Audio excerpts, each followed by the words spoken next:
चलिए सीधा मौजू की तरफ आते हैं। हमारे घर गिर रहे हैं और हम खामोश हैं। आज के इस जायजे में हम इस खामोश अलमिया की तह तक जाएंगे जो समा गार्डन ब्लॉक एच एक्सटेंशन में तेजी से फैल रहा है। ये कोई आम सी बहस नहीं है, बल्कि एक ऐसी हंगामी सूरत हाल है जिसे सड़क, लाइट और सीवरेज के शोर में मुकम्मल तौर पर नजरअंदाज किया जा रहा है। हमारे घर गिर रहे हैं और हम खामोश हैं। ये सिर्फ एक जुमला नहीं, बल्कि एक निहायत तल्ख हकीकत है।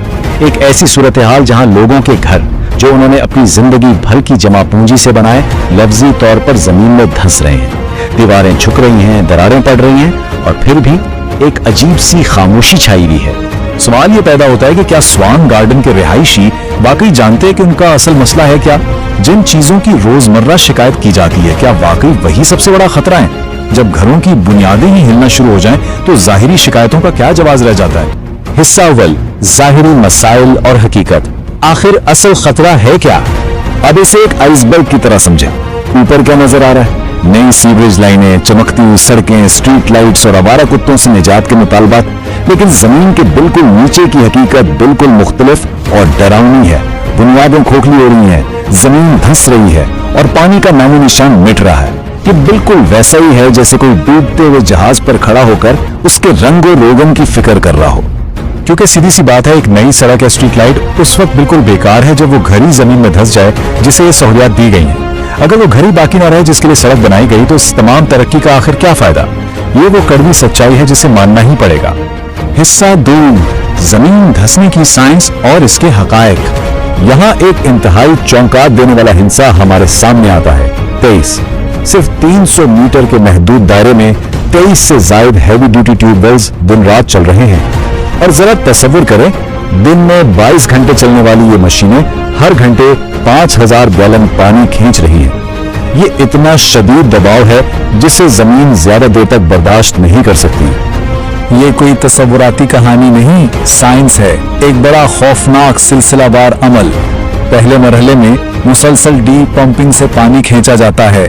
दूसरे मरहले में नीचे बड़ी बड़ी खाली जगहें और गार बन जाते हैं। तीसरे मरहले में जब नीचे से सहारा खत्म होता है तो इमारतों की बुनियादें कमजोर पड़ जाती हैं। और चौथे मरहले में कशिश सकल अपना काम करती है, जमीन धंस जाती है और ढांचा गिर जाता है। हिस्सा सोम, गहरा और जहरीला पानी। 450 फुट जेर जमीन खतरा। जमीन के अंदर 450 फीट की गहराई तक जाने वाले ये बोर सिर्फ बुनियादों को तबाह ही नहीं कर रहे, बल्कि ये इस हद तक पहुंच चुके हैं जहां का पानी कुदरती तौर पर जहरीला है। साइंस बहुत वाज़ेह है, बोर जितना गहरा होगा, पानी में आर्सेनिक की मिकदार उतना ही ज्यादा होगी। जरा ये डेटा देखें, ये PCRWR की तस्दीक शुदा रिपोर्ट है। 26 ब्रांड्स के पानी में खतरनाक हद तक आर्सेनिक मिला है और 17 में ई कोलाई बैक्टीरिया। हत्ता के 5 ब्रांड्स में तो आर्सेनिक की मिकदार आलमी इदारा सेहत की मुकर्ररा हद से 3 गुना ज्यादा है। ये वही केमिकल्स हैं जो गुर्दों और जिगर को तबाह करते हैं और कैंसर का सबब बनते हैं। हिस्सा चहारम, कानून की खिलाफ वर्जी और हकाइक का कत्ल।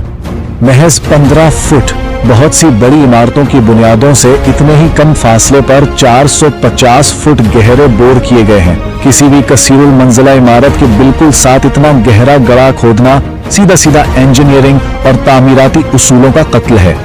कानून और हकीकत का फर्क देखें। बिल्डिंग बायलॉज वाज़े तौर पर कहते हैं कि इतने गहरे बोर के लिए इमारत की बुनियाद से कम 100 फुट का फासला लाजमी होना चाहिए, लेकिन हकीकत में ये फासला सिर्फ 5, 7 या 15 फुट है। कानून की यह खुली खिलाफ वर्जी इर्द गिर्द खड़ी तमाम इमारतों के लिए लफ्जी तौर पर मौत का परवाना है। तो सोचना यह है कि क्या खोखली जमीन पर खड़ी की गई कोई भी खूबसूरती वाकई देरपा हो सकती है? जवाब बिल्कुल वाज़ेह है।